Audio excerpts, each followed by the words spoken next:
ఈ రోజు వీడియోలో 'కిష్కింధపురి' అనే సినిమా గురించి మాట్లాడుకుందాం. వెల్లంకొండ శ్రీనివాస్, అనుపమ పరమేశ్వరన్ లీడ్స్ గా కౌశిక్ పెగలపాటి డైరెక్షన్ లో వచ్చిన హారర్ థ్రిల్లర్ ఇది. ఈ సినిమా స్టోరీ ఏంటి, దీని మీద నా ఒపీనియన్ ఏంటనేది ఇప్పుడు తెలుసుకుందాం పదండి. ముందుగా ఈ సినిమా స్టోరీ ఏంటంటే, ఈ సినిమాలో మన హీరో రాఘవ తన వైఫ్ మైథిలితో కలిసి గోస్ట్ వాకింగ్ టూర్ పేరుతో జనాల్ని హాంటెడ్ ప్లేస్ లకి, భూత్ బంగ్లాలకి తిప్పుతూ జీవనం సాగిస్తూ ఉంటాడు. అలా ఒకసారి కొంతమందిని తీసుకొని సువర్ణమాయ అని ఒక పాడుపడ్డ రేడియో స్టేషన్ కు వెళ్తాడు. 1989 లో కొన్ని దారుణ హత్యల తర్వాత ఈ రేడియో స్టేషన్ మూతపడుతుంది. ఇక వీళ్ళు ఆ స్టేషన్ లోకి ఎంటర్ అయ్యాక కొన్ని అన్ఎక్స్పెక్టెడ్ ఇన్సిడెంట్స్ జరుగుతాయి. దాంతో టూర్ ని అర్ధాంతరంగా ముగించుకొని తిరిగి రావాల్సి వస్తుంది. అయితే అక్కడి నుంచి తిరిగి వచ్చాక వీళ్ళంతా ఒక్కొక్కరిగా అనుమానాస్పద స్థితిలో చనిపోవటం మొదలైంది. దాంతో మన రాఘవ అసలు ఇక్కడ ఏం జరుగుతోంది, ఆ టూర్ కి వెళ్లిన వాళ్ళంతా ఎందుకు చనిపోతున్నారా అని తెలుసుకునే ప్రయత్నాలు మొదలు పెడతాడు.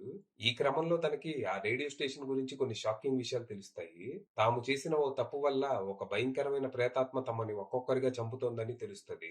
మరి తర్వాత ఏం జరిగింది, అసలు ఆ సువర్ణమాయ రేడియో స్టేషన్ లో ఒకప్పుడు ఏం జరిగింది, అక్కడ హత్యకు గురైన వాళ్ళు ఎవరు, ఆ హత్యలు చేసింది ఎవరు, ప్రస్తుతం అక్కడ ఉన్న ప్రేతాత్మ ఎవరిది, దీని వెనుక కథేంటి, ఇంతకీ ఆ ప్రేతాత్మ ఆ టూర్ కి వెళ్లిన వాళ్ళని ఎందుకు చంపుతోంది, వీళ్ళు చేసిన తప్పేంటి, చివరికి ఈ ప్రమాదం నుంచి బయటపడటానికి మన రాఘవ ఎలాంటి పోరాటం చేశాడు, తనని, తన భార్యని, మిగిలిన వాళ్ళని ఎలా కాపాడుకున్నాడు అనేది మీరు సినిమా చూసి తెలుసుకోవాలి. ఇక ఈ సినిమా ఓకే, పర్లేదు. ఫస్ట్ హాఫ్ అదిరిపోయింది గానీ, సెకండ్ హాఫ్ మాత్రం పూర్తిగా గత్తెప్పింది. ముందుగా ఈ సినిమాలో నాకు నచ్చిన వాటి గురించి మాట్లాడుకుంటే హారర్ సీన్స్. సినిమాలో హారర్ బాగా వర్కౌట్ అయింది. రెగ్యులర్ జంప్ స్కేర్స్ కాకుండా కొంచెం కొత్తగా ట్రై చేశారు. ఫస్ట్ హాఫ్ లో వచ్చే ట్రైన్ ఎపిసోడ్ కి నాకు ఉచ్చబడింది. ఆ సీన్ ని సెటప్ చేసిన విధానం గానీ, రివీల్ గానీ టెరిఫైయింగ్ గా ఉంటాయి. Very well executed. దీంతో పాటు కన్స్ట్రక్షన్ లో ఉన్న బిల్డింగ్ లో వచ్చే సీన్ గానీ, ఇంటర్వెల్ ఎపిసోడ్ గానీ, గ్రేవ్ యార్డ్ రివీల్ గానీ, సెకండ్ హాఫ్ లో వచ్చే హాస్పిటల్ ఎపిసోడ్ గానీ చాలా బాగా వర్కౌట్ అయ్యాయి. Next, sound design and cinematography. ఈ సినిమాకి one of the major plus అంటే సౌండ్ డిజైన్. సినిమా మూడ్ ని ఎలివేట్ చేయడానికి, టెన్షన్ బిల్డ్ చేయడానికి బాగా ఉపయోగపడింది. ఇందులో దెయ్యం హత్యలు చేసే ముందు రేడియోలో అనౌన్స్మెంట్ ఇస్తూ ఉంటది. ఆ వాయిస్ చాలా క్రీపీగా, అన్సెట్లింగ్ గా ఉంటది. వాయిస్ తోనే భయపెట్టేస్తారు. ఇక విజువల్ గా సినిమా స్ట్రైకింగ్ ఉంటది. అక్కడక్కడ కొన్ని విజువల్స్ బాగా డార్క్ గా అనిపించిన cinematography by Chinmay Salaskar is really good. Next, decent performance and background score. ఇందులో విలన్ గా ఎవరు చేశారో రివీల్ చేయను గానీ, ఆ క్యారెక్టర్ లో ఆ పర్ఫార్మెన్స్ మాత్రం చాలా బాగుంది. ఫ్లాష్ బ్యాక్ అంత బలంగా ఏమీ లేకపోయినా దట్ పర్ఫార్మెన్స్ స్టాండ్స్ అవుట్. ఇక బెల్లంకొండ, అనుపమ కూడా బానే చేశారు. బెల్లంకొండకి ఇది కొంచెం అలవాటైన రోలే, but Anupama shines in pre climax episode. ఇక మ్యూజిక్ డైరెక్టర్ చేతన్ భరద్వాజ్ విషయానికి వస్తే, తను అందించిన ఒకటి రెండు పాటలు సోసోగా ఉన్నా బ్యాక్గ్రౌండ్ స్కోర్ మాత్రం బాగుండింది. మరీ గూస్ బంప్ స్టఫ్ ఏమీ కాదు గానీ, సినిమా మూడ్ అయితే బాగానే ఎలివేట్ చేసింది. ఇక ఈ సినిమాలో నాకు నచ్చని వాటి విషయానికి వస్తే, convenient writing and plot holes. ఇందులో రైటింగ్ చాలా కన్వీనియంట్ గా, లేజీగా ఉంటుంది. ఇందులో ప్రేతాత్మ చాలా పవర్ఫుల్. పంచభూతాల్ని కంట్రోల్ చేయగలదు, మనుషులను ఆవహించగలదు, ఏమైనా చేయగలదు. దానికి కావాల్సిందేదో అది చిటికెలో సంపాదించగలదు. ఎందుకంటే అది బందీగా కూడా ఉండదు, ఫ్రీగానే తిరుగుతూ ఉంటుంది. మరి 35 ఏళ్లుగా అది ఖాళీగా ఏం బీకుతుంది, పట్టాల కింద రూపాయి బిళ్ళ ఏరుకుంటుందా? యాక్చువల్ గా దానికి కావాల్సిందేదో అది 1989 లోనే తెచ్చుకొని ఉండొచ్చు. మరి తాళాలేసేదాకా గుర్తు రాలేదా? అది అంత ఇంపార్టెంట్ వస్తువు. ఇదే కాదు, సెకండ్ హాఫ్ లో జరిగే చాలా ఈవెంట్స్ కి అసలు సరైన ఎక్స్ప్లెనేషన్ ఉండదు. అసలు అలా ఎలా జరుగుతుంది, ఈ పనేదో ముందే చేసి ఉండొచ్చు కదా, ఇలాంటి డౌట్లు వస్తూనే ఉంటాయి. ఇంకొన్ని క్వశ్చన్స్ కి అయితే ఆన్సర్లు సీక్వెల్ లో చెబుతారంట.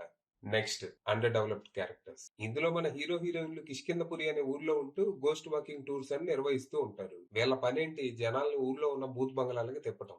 అంటే వీళ్ళకి ఊళ్ళో ఉన్న పాడుపడ్డ బంగ్లాల గురించి అవగాహన ఉంటదిగా, కానీ వీళ్ళకి సువర్ణమాయ రేడియో స్టేషన్ గురించి పెద్దగా ఏమీ తెలియదు. వీళ్ళేమన్నా బిజినెస్ కొత్త అంటే కాదు, ఎప్పటి నుంచో రన్ చేస్తూ ఉంటారు. మరి ఆ మాత్రం కూడా రీసెర్చ్ చేయరా? పని దొంగలా, లేకపోతే జస్ట్ జనాల్ని బురుడి కొట్టిస్తూ ఉంటారా? ఏమో మరి. ఎందుకంటే ఇందులో హీరో హీరోయిన్లు కలిసి ఉంటారు, గోస్ట్ వాకింగ్ టూర్ అని బిజినెస్ రన్ చేస్తారనే తప్ప వీళ్ళ గురించి మనకి అసలు ఏమీ తెలియదు. అసలు వీళ్ళది కిష్కిందపురేనా, లేకపోతే వేరే ఊరు నుంచి వచ్చి ఏమైనా సెటిల్ అయ్యారా? ఒకవేళ వీళ్ళది కిష్కిందపురి అయితే, ఆ ఊరి వాళ్ళంతా చుట్టుపక్కలకు కూడా వెళ్ళటానికి భయపడే సువర్ణమాయ రేడియో స్టేషన్ గురించి వీళ్ళకి ఎందుకు తెలీదు? పోనీ వేరే ఊరు నుంచి వచ్చి సెటిల్ అయ్యారనుకున్నా, జనాల్ని హాంటెడ్ ప్లేసులకు తిప్పే వాళ్ళకి ఊర్లో మోస్ట్ హాంటెడ్ ప్లేస్ ఏదో ఐడియా లేదా?